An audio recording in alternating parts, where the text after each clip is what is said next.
So just tell us a little bit about what you do, like what your job is, or where you work, or what. Yeah, stuff like Yep. So I'm Albert Sykes. I'm the director of the Institute for Democratic Education in America. And our work is centered around the preservation of public schools. So trying to make public education better for young folks, make public education something that also pays our teachers well, trains them well, resources and supports them well, and also involves parents and communities in getting our young folks engaged in democracy through education.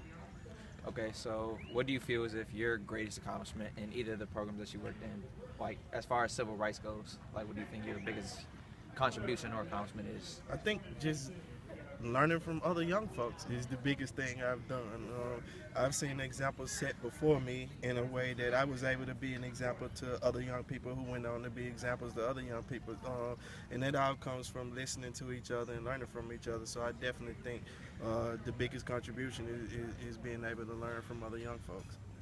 So who is one civil rights leader from back during the civil rights movement who you feel as if somebody who wasn't like big, like on the forefront, like Oh yeah, MLK? Somebody who's one person who you think? hands down, Bob Moses. Bob Moses was quiet. Bob Moses had that real skill for listening. He showed up in Mississippi. He worked with sharecroppers. He worked with everyday folks. He wasn't somebody who was seeking the limelight, but he was one of the most brilliant folks to come through the civil rights movement. And he brought in a lot of other young people who are now older folks who still working with young people. So definitely, he's been the person I think that's my hero and that's impacted me the most and that I'm the most proud to know and know about. So can you tell us about what do you think is necessary to reach um, basically true equality and freedom for everybody in the United States?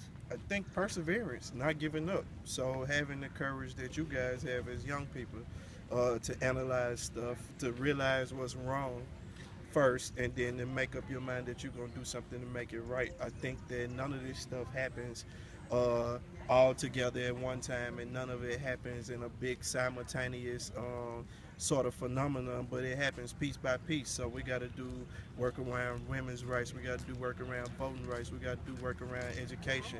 All these different pieces, we got to be able to bring them together. But I definitely think the thing that we got to do is continue to keep hammering at it and working at it and persevering and learn from young people and follow y'all energy and y'all courage. Okay, I appreciate that. And I appreciate you, bro.